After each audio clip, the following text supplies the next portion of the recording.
News at 5:30 starts right now. Well, Martin Luther King Jr. Day is tomorrow, and after 2 years of virtual events, the biggest MLK march in the country will soon take to the streets of San Antonio once again. Yeah, event leaders tell Alyssa Cole they are preparing for a big turnout. The last time this march was held in person back in March 2020, there was roughly about 300,000 people. And this year, they're expecting an additional 100,000 more. So it will be a big turnout. But I'm here right now at Pittman Sullivan Park. Take a look at the area. You can already see preparations are underway. The different vendor booths are organized here across the parking lot. You can even see some food trucks already lined up along the parking lot as well. But let me give you some more information. Back in September, the MLK Commission successfully lobbied San Antonio City Council for an extra $200,000, which brings their total budget to $300,000 this year. That means there will be more activities, and upgrade to staging, and better organization overall. The theme this year is Together We Can Be the Dream. Dwayne Robinson, the commission chairman, says diversity is the key part of San Antonio's march that makes our event stand out from others across the country. And as long as we're still around, his dream will continue to exist and to be manifested. But I honestly would say, though, that there are some things that are going on today that Dr. King would truly be disappointed in. So we still have work to do. The march will start at the Dr. Martin Luther King Jr. Academy at 10 a.m., followed by the park celebration at Pittman Sullivan Park. There will be food, performances, vendor play areas, and all kinds of fun tomorrow. So if you have the day off, consider coming out to the march. Bring your family, bring your children. It will be worth your while. Alyssa Cole, KSAT 12 News.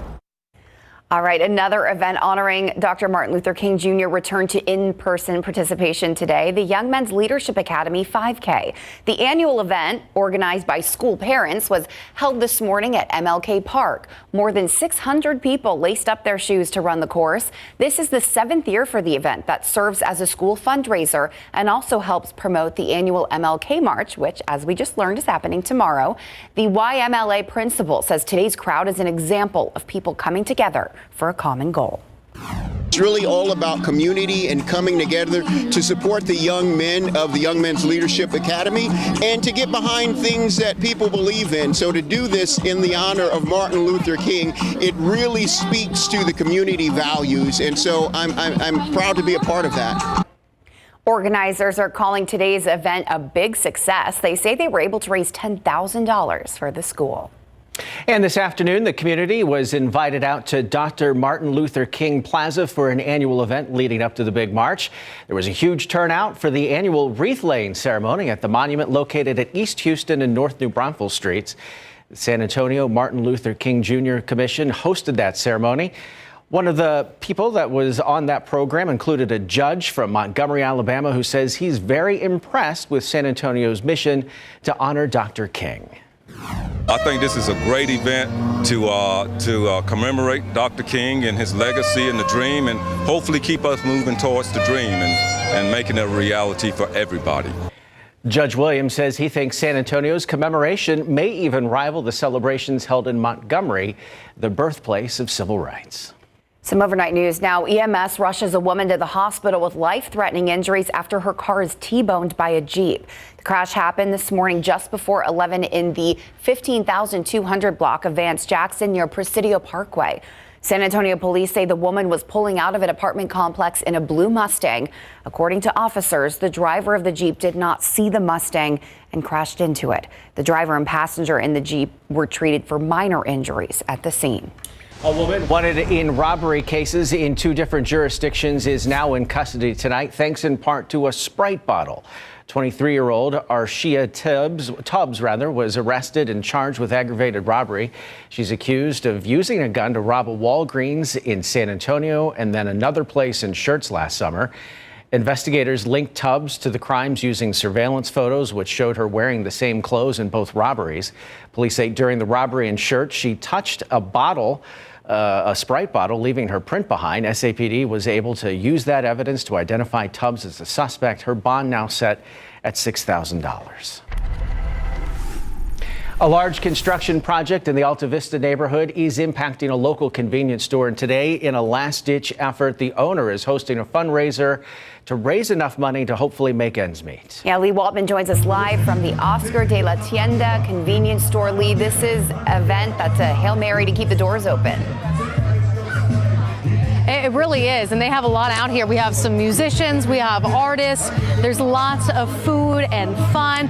All of this, kind of that last-ditch effort to try and keep Oscar de la Tienda open after this construction project is making it hard for them to keep the doors open. Now, owner Cynthia Gomez gave us a tour of the store she bought in 2021, being tucked away in the Alta Vista neighborhood near San Antonio College.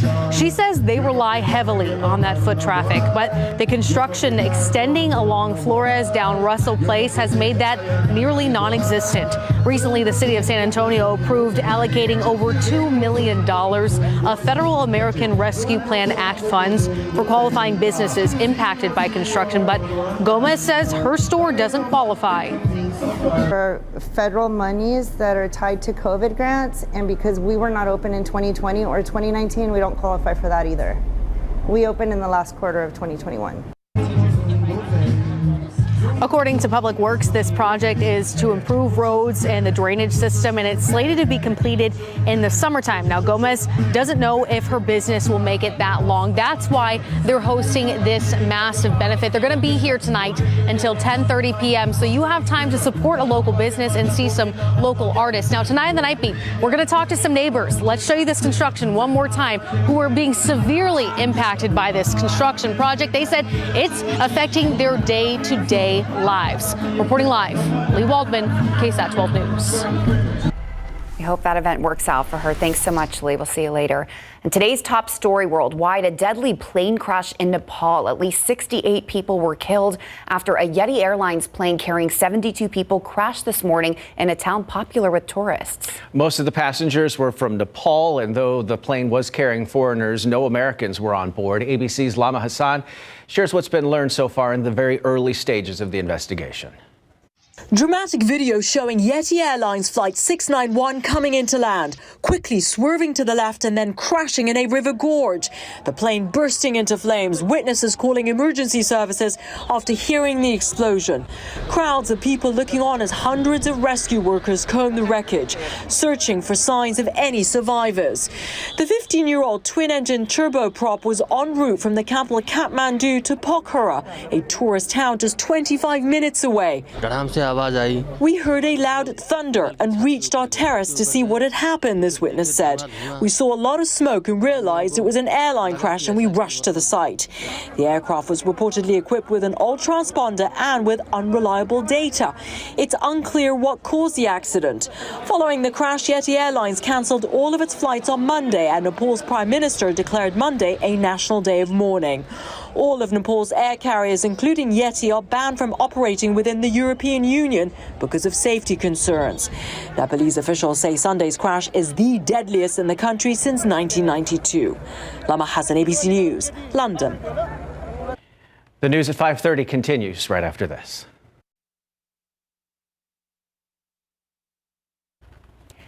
Demand for a diabetes drug is on the rise, but the reason for that demand is raising eyebrows. The drug semaglutide was initially marked under the name Ozempic to manage type 2 diabetes. But last year it was approved by the FDA to be used for weight loss under the name Wegovy. But now the drug manufacturer Novo Nordisk is struggling to meet demand, which doctors say is creating a scary problem for type 2 diabetes patients. Their pharmacies are running out of it, and they're having to scramble to find more. Some patients even trying to cut doses to make their prescriptions last longer. According to the CDC, more than 37 million Americans have diabetes. 90 to 95% of them have type 2. All right, let's take a look outside with live cam here this Sunday evening. Earlier this afternoon, we had plenty of sunshine. Now a thicker deck of some mid and high level clouds filtering into portions of south central Texas. Overall, it was an incredibly windy into the weekend, and it also was pretty warm. Temperatures were able to climb into the 70s. We'll see those temperatures fall into the 60s for any evening plans here over the next few hours. But really, one of the big stories is that it's going to be pretty muggy out there through the overnight as additional Gulf moisture streams back into the area as well. That means that we could find some more areas of patchy fog out there first thing tomorrow to kickstart MLK Junior Day, and then more unseasonably warm temperatures. We'll have those details in a few.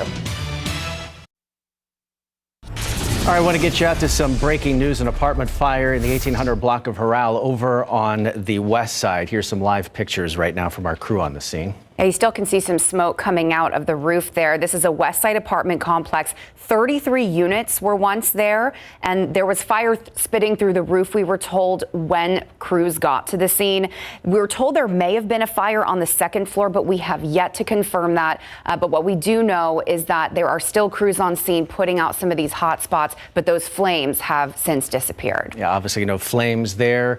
One of the concerns, though, Mia, of course, today has been the wind that we've been dealing with. Looks like it's died down a little bit there, not causing any impacts on this fire that we know of at this point. Right, exactly. But yes, it has been a very windy day across south central Texas. Earlier this morning and into the afternoon, we had wind gusts out of the south, generally in the range of about 25 to even 30 miles per hour. And sustained, it was pretty breezy out there as well at about 10 to 20 miles per hour. You can see here this 5 p.m. hour that, yes, we have seen those wind gust speeds really calm down. So that is the good news for those fire crews out there on the west side. Temperatures, a mix of 60s and low 70s in and around the San Antonio area. 72 over at San Antonio International, 70 up in Bulverde, at 68 in Bandera, 75 in Castroville. Over the next few hours, we likely will continue to see those temperatures fall into the 60s.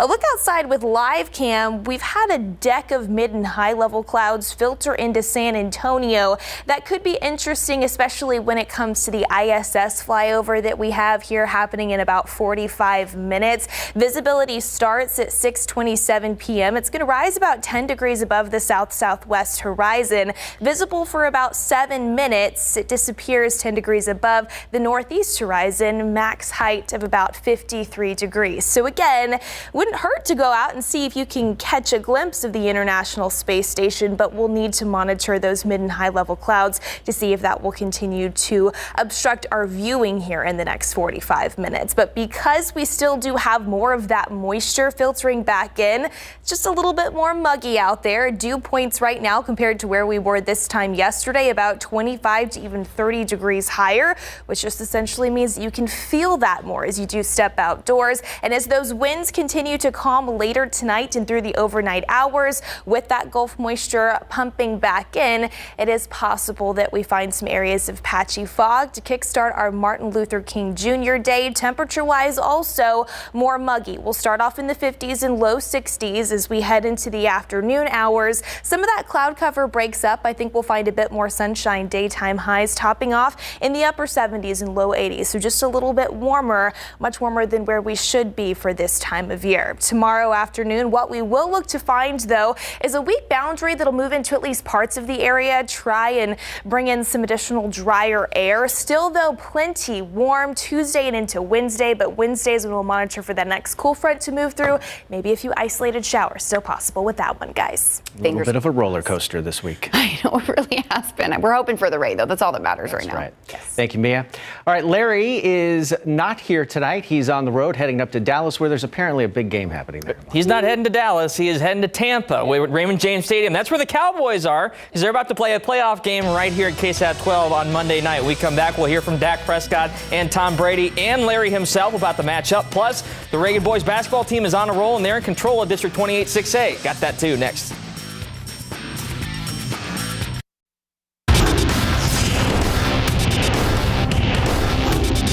It's a normal long week, and I think, if you need it health-wise, it's a benefit. We didn't need it. We're ready to go. Strong words from head coach Mike McCarthy as the Cowboys prepare to take on the Bucs Monday night in Big Board Sports. Pro football coverage powered by Davis Law Firm. Well, the Dallas Cowboys will kick off the playoffs the same way they started the regular season, against the Buccaneers. This time, the rematch is in Tampa Bay, and our Larry Ramirez has made the trip to the Sunshine State. He has a preview of tomorrow night's wild card matchup. Thank you very much, Andrew, and good evening, everybody. Welcome to Tampa and Raymond James Stadium, where tomorrow night the Dallas Cowboys will play the Tampa Bay Buccaneers to close out wild card weekend. And I'll tell you what, it has been wild indeed. Now, this game will mark the 5th playoff contest for Cowboys quarterback Dak Prescott. He's 1-3 in his 4 previous postseason games, including one and done last season when the Niners beat them 23-17. Dak was asked this week, what does this playoff game mean to him compared to the others? It's a good question. I mean, we've got to win. Obviously, every playoff game you go into it thinking you've got to win, but having the past experiences I've had in the playoffs, just understanding the team that we have, what we're capable of doing, being on the road, just know that we got to go in, we've got to stay calm, we've got to stay within ourselves and play our best game. And when we're able to do that, I don't care who it is, what game it is, it's going to be tough to beat us. Brady and the Bucs beat the boys in Week 1, 19-3, pushing Brady's lifetime record against Dallas to 7-0. Does Brady get extra ramped up to face Dallas, a.k.a. America's team? They got a great look. They have a great team. I've played them, quite a bit over the years, and I have a lot of respect for the organization, their history. They got a lot of great players, but all of it's about 3 hours on Sunday, and I don't think or Monday night, and everything's going to come down to what we do those 3 hours. So nothing in the past, nothing about the colored jerseys we're wearing. It's who's playing, what we're doing, how we're executing under pressure. That's what it's going to come down to. Dak was knocked out of that Week 1 loss to the Buccaneers with a right thumb injury that cost him the next 5 weeks of the regular season. We will have more Bucs Cowboys tonight live on Instant Replay. Andrew, back to you. All right, thank you, Larry. A reminder, the game will kick off tomorrow night at 7:15. You can watch it live right here on KSAT 12. All right, so it was easy to get caught up in the pomp and circumstance of Friday night. 68,000 people on hand to watch an NBA game. That's the most ever. It was a special night in the Alamo Dome with loads of fan favorites and some Hall of Famers in attendance. The only blemish on the festivities was the game itself. The Spurs were blown out by the Warriors by 31 points. And it's a tough result to swallow after 3 hard-fought games against quality opponents. The Spurs know they can't keep celebrating the past. They have to get back to the task at hand, winning games. But they're grateful to still get that much support from the Spurs faithful. We're not winning as many games as we want to be winning, but they still continue to come out and support us every single night.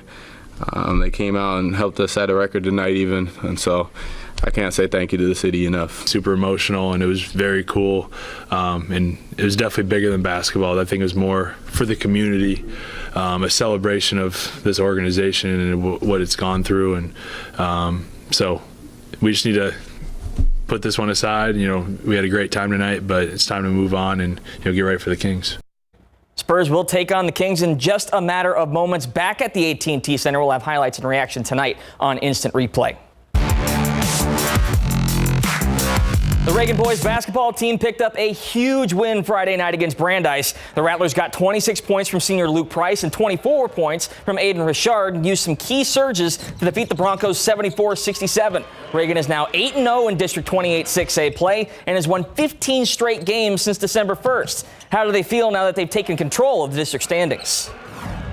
It feels great. It's awesome always to sweep the first round of district, but we got to make sure we do it again next round. We got to kind of clean up some turnovers and take care of the ball better, but if we keep up the defensive intensity, I feel like we'll be good. We're not satisfied yet. We just got to keep pushing. We don't have any selfish guys. We keep moving the ball. We're getting paint touches, and we really focus on defense. I mean, we got to get a lot better. We got to watch film, work on our rotations on defense, and just keep blocking out.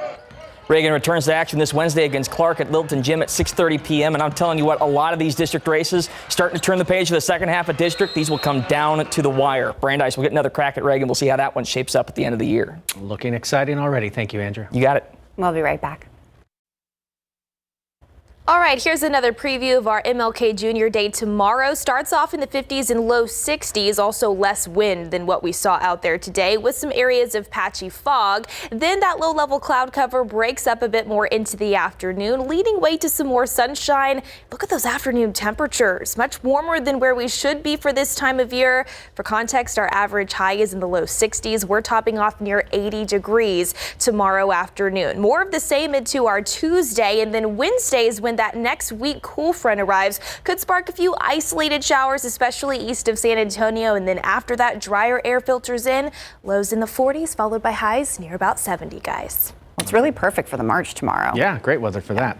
All right, that's all of our time for now. Thanks for watching. We'll see you back here again tonight on the Night Leads. Have a great evening. We'll see you then.